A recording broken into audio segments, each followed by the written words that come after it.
তো নমস্কার, সবাই কেমন আছেন? আশা করছি সবাই ভালো আছেন। চলে এসেছি আর একটা সুন্দর ভিডিও নিয়ে। তো চলুন পান্তা ভাত খেয়ে আজকের রান্নাটা শুরু করব। পান্তা ভাত খাবো কেন, গতকাল রাতে রান্না করেছিলাম।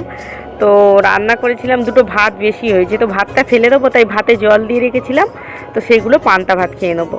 তো আগে এই পান্তা ভাত কিন্তু আমাদের প্রত্যেক দিনই খাওয়া হতো সকালবেলা, জানেন। আগে পান্তা ভাত সকালবেলা আলু ভাজা হতো কিংবা আলু চচ্চড়ি হতো, সেটাকে দিয়ে কি চপ কিংবা যাই হোক কিছু করা হতো, সেটাকে দিয়ে পান্তা ভাত খাওয়া হতো। কিন্তু এখন এমন শরীরের অবস্থা হয়ে গেছে, এখন আর পান্তা ভাত কিন্তু খাওয়াই হয় না।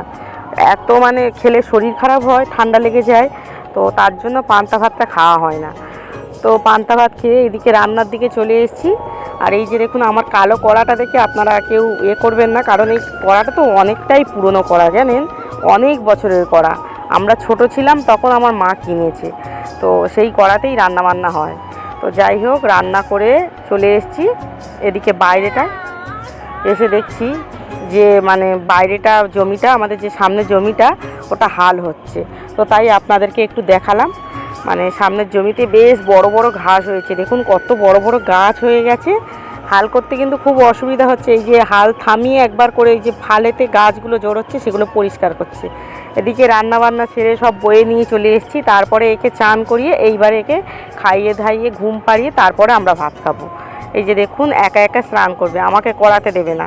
তো গরম জল দিয়ে স্নানটা করাই, গিজারে জল গরম আছে, তো তাই বসিয়ে দিয়েছি ওকে।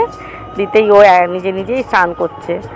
তো তারপরে ওকে খাইয়ে ধুইয়ে এই যে ঘুম পাড়িয়ে বিকেলবেলা ঘুম থেকে উঠে দেখছি এত সুন্দর লাগছে, মানে আকাশটা মেঘ করে এসছে আর বেশ কিন্তু সুন্দর লাগছে দেখুন।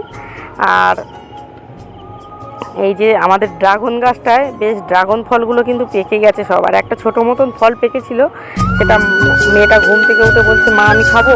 বললাম হ্যাঁ তুই খেয়ে নে, তো ওইটুকু একটা ফল। তো ও নিজে নিজেই পেরে নিয়ে কেটে খেয়ে নেবে। তো যাই হোক, এইবারে দেখছি এই যে বিকেলবেলাতে মানে দুপুরবেলা বাবা দোকান থেকে এসছে, এই ব্যাগটা নিয়ে এসছে, দেখা হয়নি। ব্যাগটাতে বোন দেখছি যে নারকোল পাঠিয়েছে। বোনেদের প্রচুর নারকোল গাছ আছে, জানেন, আর অনেকগুলো নারকোল পাঠিয়েছে। তো পিঠে টিঠে করবো। তো কেমন লাগলো আজকের ভিডিওটা কমেন্টে জানাবেন।